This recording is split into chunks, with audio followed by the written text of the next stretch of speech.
ब्रह्मः गुरुविष्णुः गुरुदेवो महेश्वरः गुरु साक्षात् परब्रह्मः तस्मै श्री गुरुवे नमः। ध्यानमूलं गुरुमूर्ति पूजामूलं गुरुपदम् मंत्रमूलं गुरुर्वाक्यं मोक्षमूलं गुरुकृपा। सद्गुरु भगवान की जय, स्वामी जी महाराज की जय। शिवोहम। आज का जो गीता का सूत्र है वो अध्याय 3 का 19वां सूत्र है। इस सूत्र में भगवान श्री कृष्ण क्या कहते हैं, बहुत समझने जैसी बात है।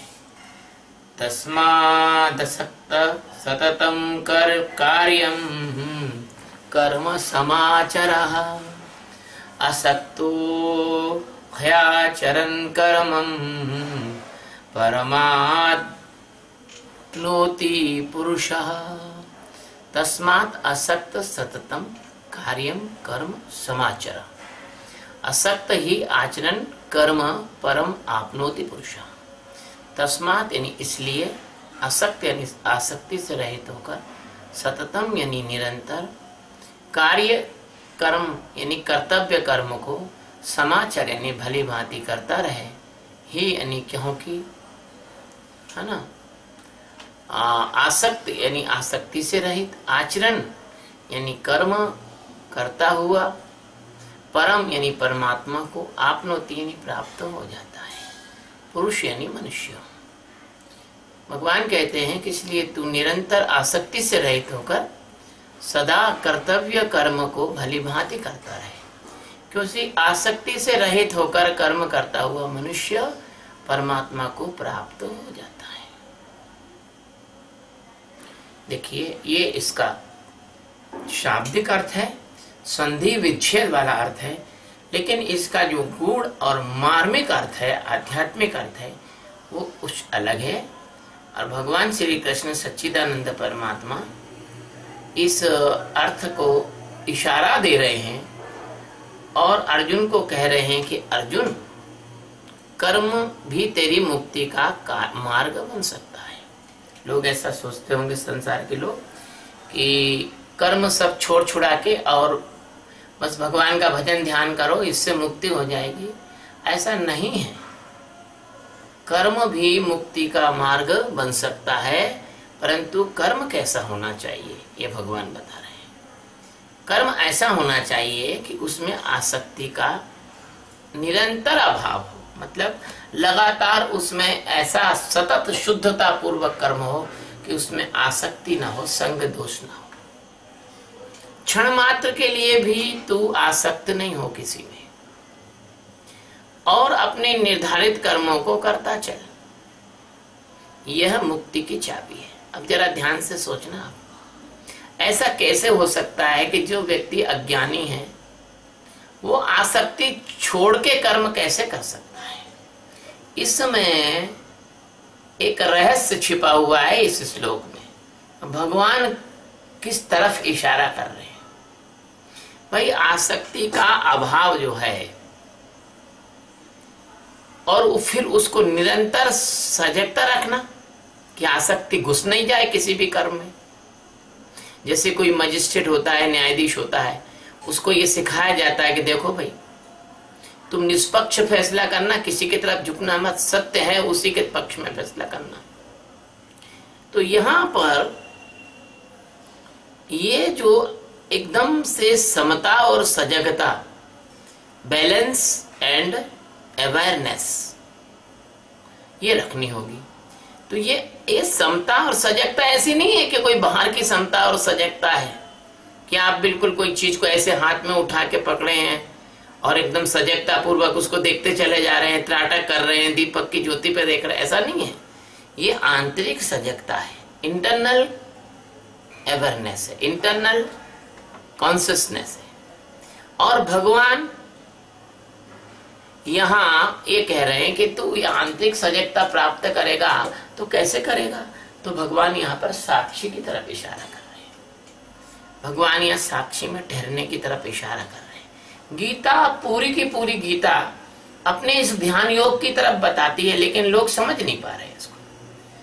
तो भगवान यहाँ पर कह रहे हैं कि तू साक्षी में ठहर, साक्षी की तरफ इशारा कर रहे हैं, क्योंकि ऐसी निरंतर सजगता और आसक्ति से रहित कर्म केवल और केवल साक्षी में ठहरने पर ही हो सकते हैं।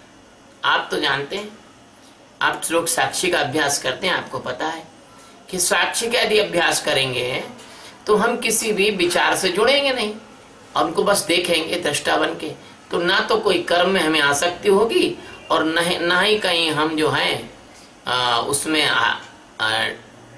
डिसबैलेंस होंगे।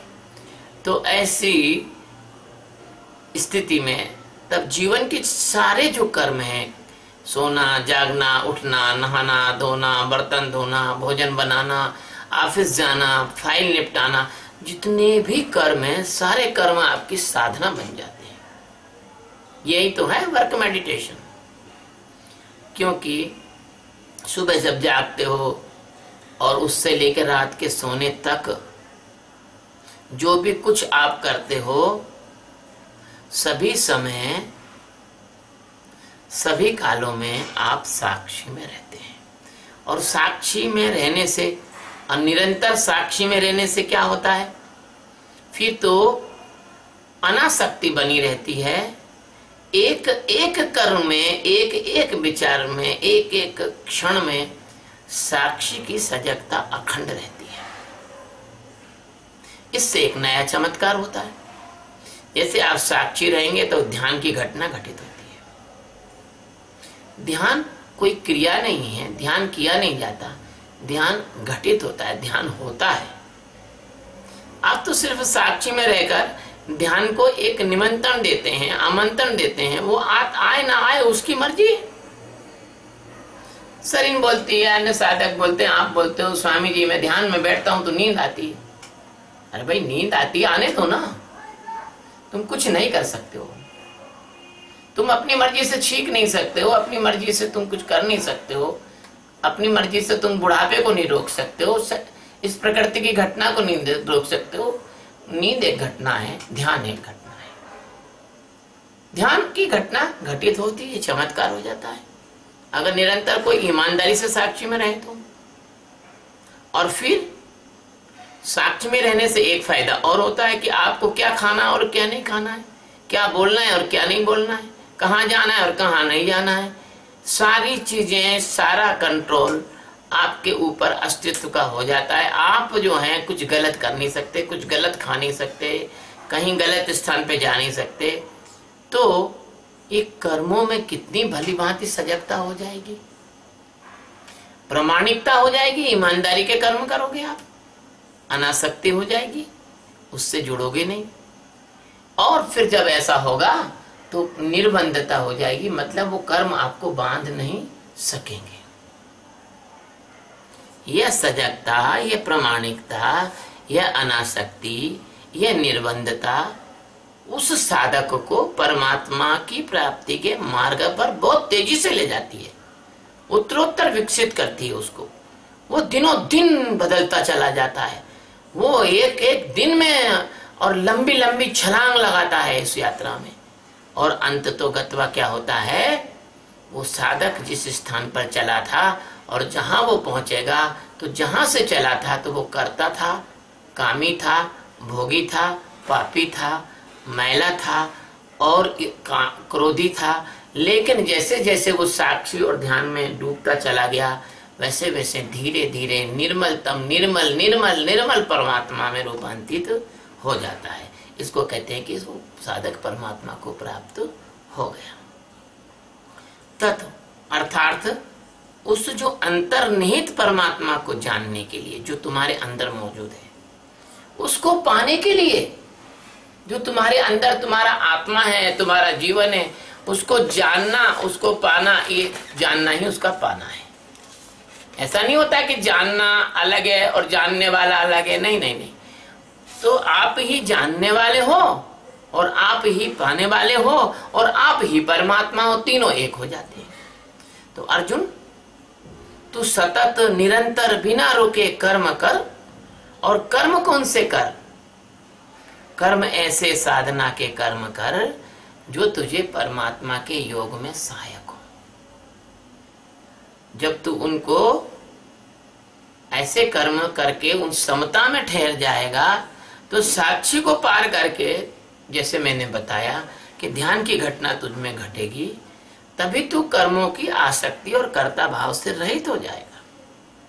देखो, कर्ता और भोक्ता का जो दोष है वो कर्मों में यदि नहीं रहे तो ये कर्म बंधनकारी नहीं होते। मैं बार बार इसलिए दोहराता हूं ताकि आपको ठीक से समझ में आ जाए, क्योंकि कर्म आसक्ति और कर्ता भाव से रहित हो जाएंगे तो ये कर्म जो है बंधन नहीं करेंगे, आपको बांधेंगे नहीं। ये जैसे कि जली हुई रस्सी किसी को बांध नहीं सकती, ऐसे आपके जो कर्म हैं वो बंधनकारी नहीं होते, क्योंकि वे कर्म आसक्ति और कर्ता भाव से रहित हो चुके हैं। अतः हे अर्जुन, इस प्रकार का आचरण जब तेरे कर्मों में आ जाएगा तो हे अर्जुन, इस आचरण का सहज और आंतरिक तल से स्वतः जब आने लग जाएगा तो तू परमात्मा को प्राप्त हुआ महापुरुष हो जाएगा, तू जीव से शिव हो जाएगा, तू नर से नारायण हो जाएगा, रूपांतरित हो जाएगा, जीवात्मा से तू परमात्मा बन जाएगा। देखो कितनी बड़ी बात है। अतः प्यारे अर्जुन, समता में तू ठहर जा, और ये तो तभी संभव है जब स्वरूप के साक्षात्कार के लिए तू सतत ध्यान करे, लगातार ध्यान करे, बिना नागे के ध्यान करे, और सारे कर्मों को करते हुए भी यह ध्यान तेरा ना टूटे। इसके लिए सर्वाधिक महत्वपूर्ण बात यह है कि इसमें सद्गुरु की कृपा चाहिए। सद्गुरु की कृपा ही आपका परम आश्रय है, वही आपका सहारा है। सद्गुरु की कृपा के लिए आपको गुरु की सेवा, गुरु से श्रद्धा, उनके हृदय में एक स्थान बनाना पड़ता है, उनके हृदय के करीब आना पड़ता है, उनके हृदय के समीप आना पड़ता है। तब कहीं वे आपको इस समता में और अनासक्ति में ठहरने की तरकीब यानी युक्ति बताते हैं, और वो बता भी दें और आपकी श्रद्धा नहीं है तो आप उसको करोगे नहीं, इसलिए उनकी युक्ति व्यर्थ चली जाएगी। आपकी साधना को अगर फलीभूत होना है तो आपको सद्गुरु में श्रद्धा, सेवा और उनके प्रति आपकी समीपता ये चाहिए।